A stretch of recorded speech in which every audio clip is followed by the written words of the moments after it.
O Senhor esteja convosco. Ele está no meio de nós. Proclamação do Evangelho de Jesus Cristo, segundo Lucas.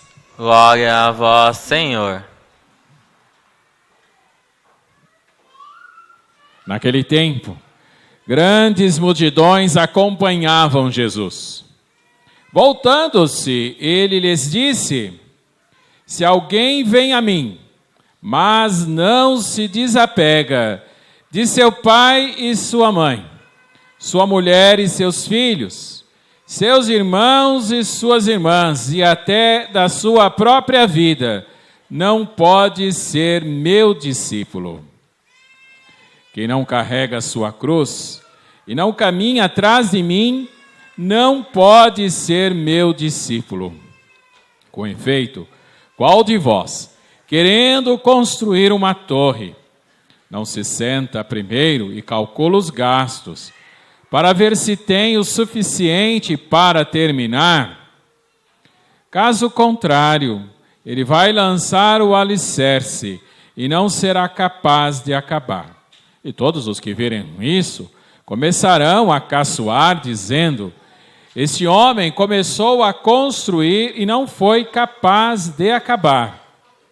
Ou ainda, qual rei que, ao sair para guerrear com o outro, não se senta primeiro e examina bem se com 10.000 homens poderá enfrentar o outro que marcha contra ele com 20.000? E se ele vê que não pode, enquanto o outro rei ainda está longe, envia mensageiros para negociar as condições de paz. Do mesmo modo, portanto, qualquer um de vós, se não renunciar a tudo que tem, não pode ser meu discípulo. Palavra da salvação. Glória a vós, Senhor. Nós sentamos um pouquinho, meus caros irmãos e irmãs. O Evangelho abre para nós aí a reflexão hoje, dizendo que grandes multidões acompanhavam Jesus. A gente percebe isso, uma constante no Evangelho, uma constante na vida de Jesus, sendo acompanhado, seguido por um grande número de pessoas. Bom, a fama de Jesus chegava antes dele, com toda certeza. Ele fazia milagres, impressionante. Por fazer milagres, desperta interesse, curiosidade, enfim. Aí o Evangelho deixa claro, muita gente seguia Jesus. Bom, parece que o Evangelho de hoje mostra uma preocupação de Jesus diante desse fato. O que Jesus fala ali mostra visivelmente que é como se ele tivesse parado, olhado e se perguntado: nossa, será que estas pessoas estão de fato entendendo, compreendendo o sentido daquilo que eu estou falando? Será que essas pessoas estão entendendo o anúncio que eu estou fazendo?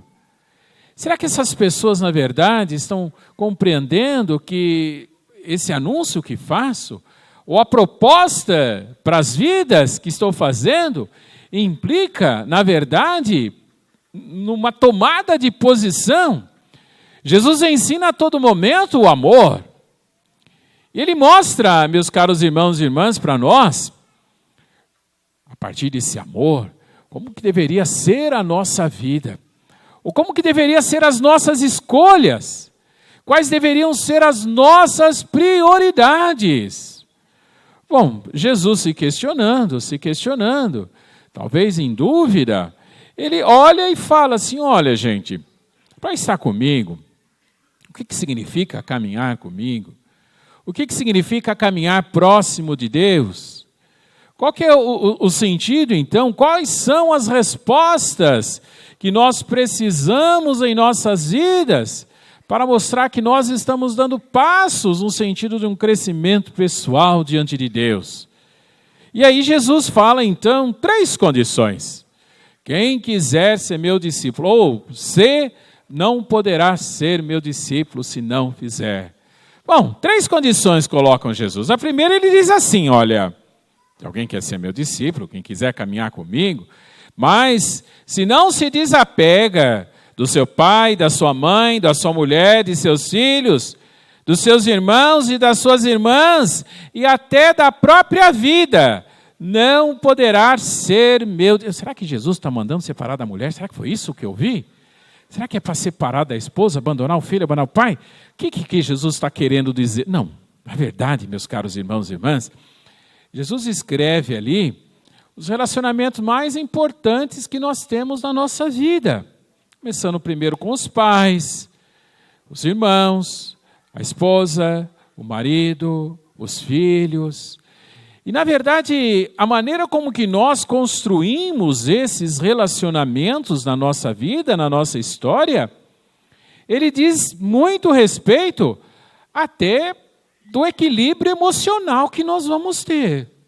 Nós dependemos de um bom relacionamento com o pai, com a mãe, com o irmão, com a irmã, com a esposa, com os filhos, enfim, para que nós possamos ser pessoas equilibradas emocionalmente. O quanto isso é importante. Na verdade, o pai, a mãe, a esposa, o marido, o irmão, a irmã, o filho, a filha, deveria ser para nós um grande incentivo para que nós, na verdade, pudéssemos descobrir o amor de Deus. Deveria ser, na verdade, aquilo que nos ajudaríamos a descobrir os valores do reino de Deus no momento presente em nossas vidas e todo o empenho que façamos para que nós possamos viver esse amor de Deus em nossas vidas.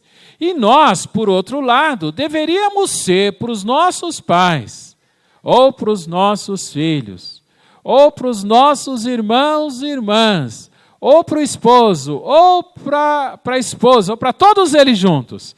Também nós, um grande incentivo para que eles pudessem viver o amor de Deus. Entender esse amor de Deus em nossas vidas, nos ajudarmos mutuamente para vivermos esses valores, construindo um mundo de paz e harmonioso, e todos juntos nos ajudando, caminhando para o reino do céu, o reino definitivo. Isso deveria ser. Bom, olhando dentro dessa perspectiva, qualquer situação dessa que seja um empecilho, aí Jesus diz, precisamos nos desapegar. Colocar como prioridade construir o nosso caminho para o céu. Colocar como prioridade e repensar todo o resto. Os nossos posicionamentos, as nossas motivações, para ver se nesses relacionamentos nós estamos ajudando e sendo ajudados para construir os valores do reino dos céus. E repensar, na verdade, não largando, não tem como largar. Criam os laços, o casamento no laço do matrimônio, o laço de sangue, pai e mãe, responsabilidades, honrar o pai e a mãe, cuidar dos filhos, viver fraternalmente com os irmãos, nos ajudando para possamos viver os valores do reino. Precisávamos, então, como primeira condição, para que de fato possamos ser seguidores, discípulos de Jesus. Aí Jesus coloca uma segunda condição. Olha, quem quiser, então, na verdade, quem não carrega a cruz, a sua cruz, e não caminha atrás de mim, não pode ser meu discípulo. Toda vez que aparece Jesus falando carregar a cruz, a gente às vezes interpreta erroneamente que está falando que a gente tem que sofrer. Não é isso, não. Não é essa a palavra de Jesus e nem é essa a motivação. Por que Jesus morreu na cruz? Por que Jesus tomou a cruz? Jesus tomou a sua cruz num gesto extremo de amor. A cruz de Jesus é uma expressão da sua doação total, até da própria vida, por cada um de nós. Tomar a cruz e segui-lo é ter a coragem de também se doar. É ter a coragem de também se entregar. É ter a coragem de ir ao encontro. Depois ele fala na primeira, o padre pulou para voltar lá no final, doar até a própria vida. O padre completa lá no final, o padre não esqueceu, não. É dentro desse sentido, na verdade, que Jesus fala dessa doação. De entregar, na verdade, a vida, de ser como ele, ter capaz de ir ao encontro do outro e se doar. Aí Jesus vai falar uma terceira condição, mas antes ele conta duas parábolas com uma mensagem muito parecida. Na primeira ele diz assim, olha, quem que vai construir uma torre precisa sentar antes e planejar se tem condições de fazer. A outra, uma mensagem muito parecida, o rei que vai sair para guerrear, precisa ver se ele tem condições de enfrentar o exército do outro, que pode ser maior que o dele.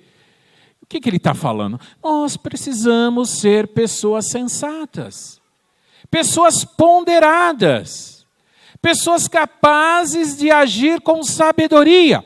Nos fala exatamente isso a primeira leitura de hoje. Falando da sabedoria, não aquela sabedoria que a gente aprende nos livros, ou na escola, na universidade. A sabedoria que a gente tem a partir do momento que nós nos deixamos guiar pelo Espírito Santo, ou Santo Espírito, que fala a leitura. A partir do momento que nós nos guiamos por aquilo que é de Deus, aprendendo a agir. Tem ocasiões que precisamos ter sabedoria para não sermos omissos. Tem ocasiões que precisamos ter sabedoria para não agirmos com impulso, de forma intempestiva, tomando decisão precipitada, botando o pé pelas mãos. É através do Espírito Santo de Deus que temos essa sabedoria que vem de Deus, que nos ajuda a tomar as decisões, a ponderarmos, a sermos pessoas sensatas. Bom, colocado dessa maneira, Jesus apresenta para nós a terceira condição. Ele diz assim, olha, quem não renunciar a tudo que tem, não pode ser meu discípulo. Renunciar a tudo que tem. Ele tinha falado de renunciar à própria vida. O que significa isso? Bom, para a gente entender, ajuda muito a segunda leitura de hoje. Uma carta de São Paulo a Filemão. Quem que é Filemão? Filemão é uma pessoa. Na verdade, era um amigo de Paulo, ele era da cidade de Colossos. Colossos é uma cidade que Paulo passou nas suas viagens missionárias. Ali ele anunciou o evangelho, as pessoas acolheram o anúncio de Paulo. Paulo fundou uma comunidade, dos colossenses, inclusive, que ele chega a mandar algumas cartas ao longo da sua vida. E lá, entre tantos, tinha uma pessoa chamada Filemão, que era uma pessoa muito rica, e diante do anúncio de Paulo, também se converteu, se batizou na fé. Parece que, inclusive, a casa de Filemão era muito grande, não tinha igreja ainda, era na casa de Filemão que a comunidade dos colossenses se reunia para celebrar a Eucaristia. Filemão também foi uma pessoa que ajudou Paulo muitas vezes, ajudou financeiramente, porque era uma pessoa rica e que ajudou a cuidar de Paulo, homem de Deus. Bom, mas quando Paulo escreve a Filemão, havia passado-se muito tempo desde a época em que ele esteve lá no meio dos colossenses. Como ele explica, a carta de Filemão é pequenininha na Bíblia, é facinho. E ela é autoexplicativa, né? Paulo está no final da sua vida, já estou velho, doente, cansado, na prisão. E uma vez, Paulo está em Roma, na cidade de Roma, onde ele iria morrer, né? E lá, uma vez preso, caiu lá na prisão junto com ele um homem chamado Onésimo, como ele explica ali na leitura.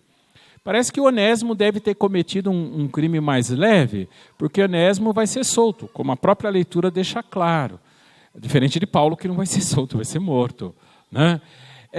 Bom, Paulo não perde a oportunidade, é uma pessoa extraordinária, um homem intenso, profundo. E lá ele também anuncia o evangelho, preso. E na prisão, Onésimo conhece a Jesus Cristo através de Paulo. Se converte pessoalmente, com o próprio Paulo sendo o anunciador do evangelho. Onésimo se batiza, como o próprio Paulo explica ali, o filho que fiz nascer para Cristo na prisão. Bom, Onésimo está para ser solto, como eu disse, e aí preocupado com Paulo doente, querendo cuidar de Paulo. E aí Onésimo deve ter se aberto com Paulo em algum momento, já tinha se aberto antes, E Onésimo fala assim para Paulo, sabe o que é, Paulo? Eu preciso te contar uma coisa, olha, meu passado não é tão bonito assim, sabe? Na verdade, eu era escravo. Eu era da cidade de Colossos. E eu fugi. Além de ter fugido, eu roubei o meu dono. E vim embora gastar o dinheiro aqui em Roma. Deve ter se metido em alguma farra, alguma bebedeira, alguma coisa aí. Por isso que estava lá preso, uma pena leve, para depois ser solto. Aí Paulo deve ter perguntado, mas escuta, Colossos eu conheço, eu passei por lá. Quem que era o seu dono? Meu dono era Filemão. Pô, espera aí, Filemão era meu amigo. Deve ter falado, seu sem vergonha, alguma coisa desse tipo. Como é que você me faz uma coisa dessa? Bom, aí é certo que Onésimo caindo em si, é assim, gente. Às vezes, a gente se desculpa. A gente faz alguma coisa e a gente se desculpa. Mas quando a gente se desculpa e não repara, a desculpa serve para a gente. Para a pessoa que a gente prejudicou, não serve. Nós precisamos reparar se a gente prejudicou. A gente precisa reparar o mal que a gente fez. E aí foi o dilema de Onésimo, provavelmente uma pessoa profunda, converteu-se de verdade, de coração. E aí ele ficou, eu tenho que voltar e reparar o erro que eu fiz lá com a pessoa que eu prejudiquei, o Filemão.